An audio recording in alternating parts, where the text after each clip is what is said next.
Hi friends, welcome back to Thanvas உலகம்.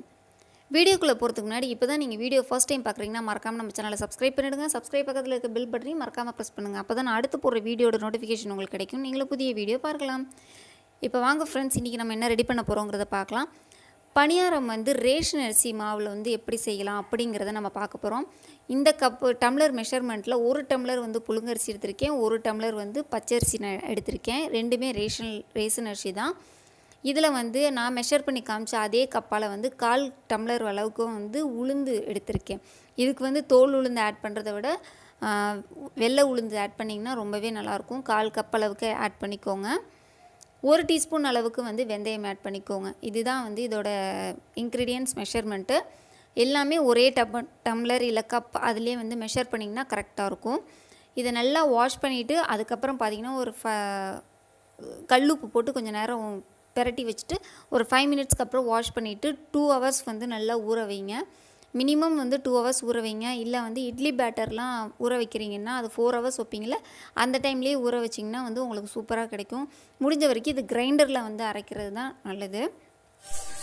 இப்போ நம்ம மாவு அரைக்கலாம். நான் ஏற்கனவே நம்ம சேனலில் ரேஷன் அரிசியில் இட்லி மாவு எப்படி ரெடி பண்ணுறதுன்னு சொல்லி அப்லோட் பண்ணியிருக்கேன்.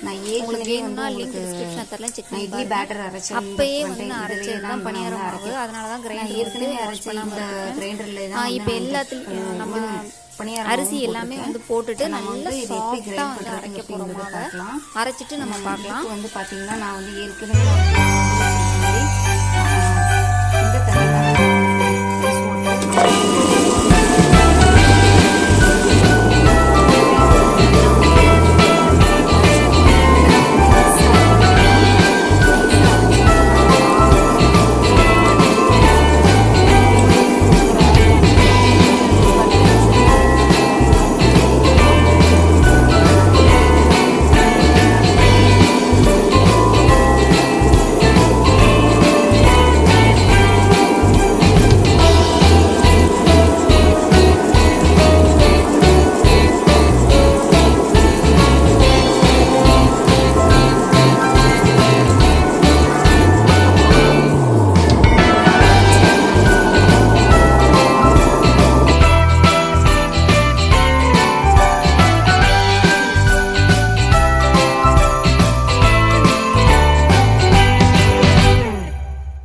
மாவு நல்லா ரெடி ஆகிடுச்சு ஃப்ரெண்ட்ஸ். நல்லா சாஃப்டாக அரைச்சாச்சு.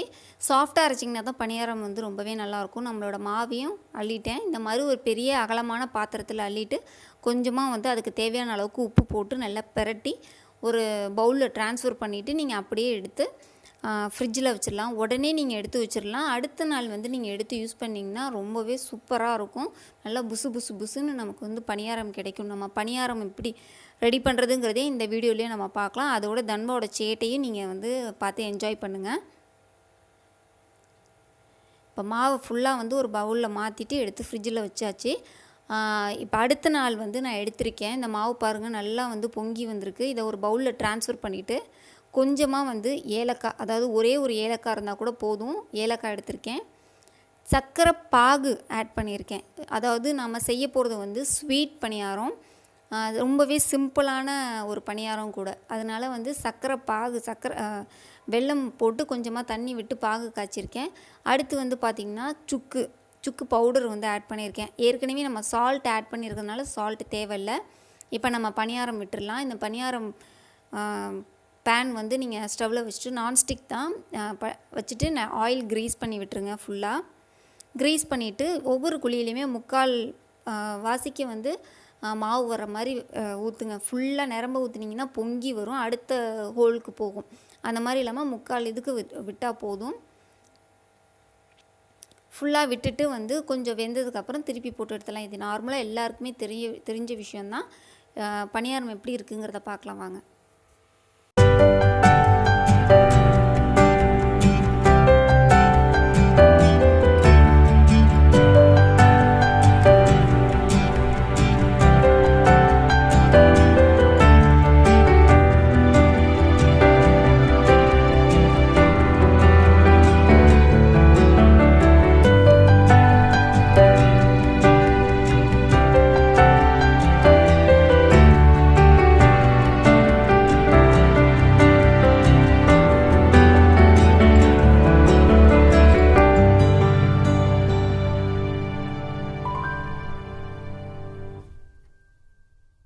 அவ்வளோதான் ஃப்ரெண்ட்ஸ், நம்மளோட ஸ்வீட் பணியாரம் ரெடி ஆகிடுச்சு.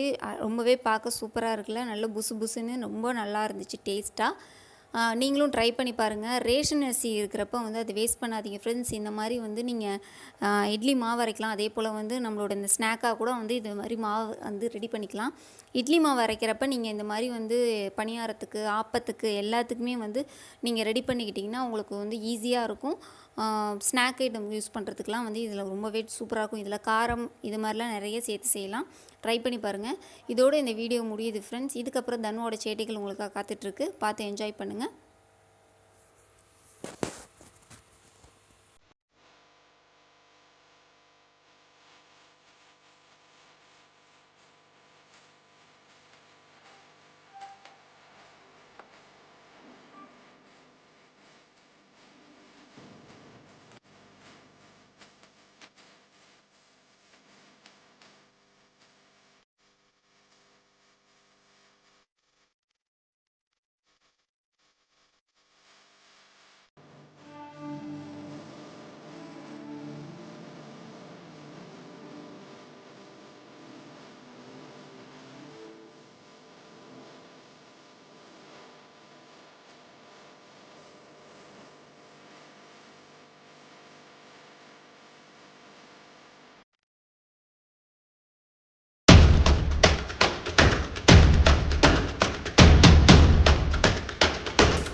போட்டு தண்ணி பூசி கொண்டுட்டு போய்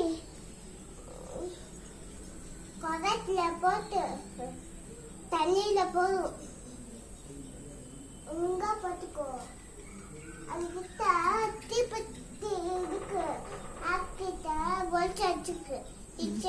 தேத்தவனா சூடு வச்சிடும். காலையே சூடு வச்சிடும்.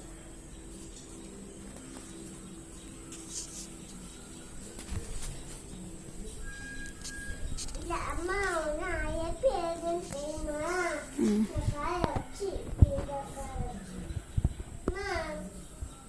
அதை எங்க கலக்குது?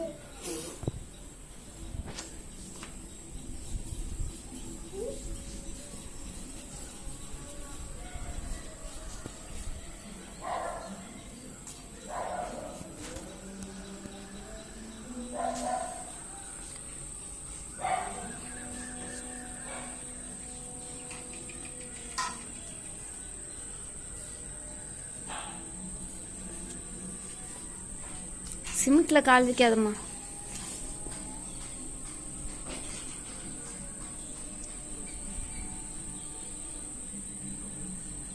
பூட்டி இருக்குமா? வெளியில் பூட்டி இருக்கு.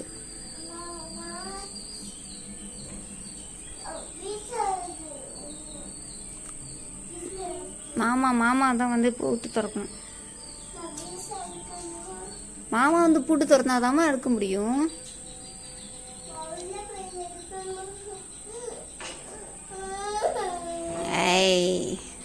நடிக்கிறான்டா அவன்.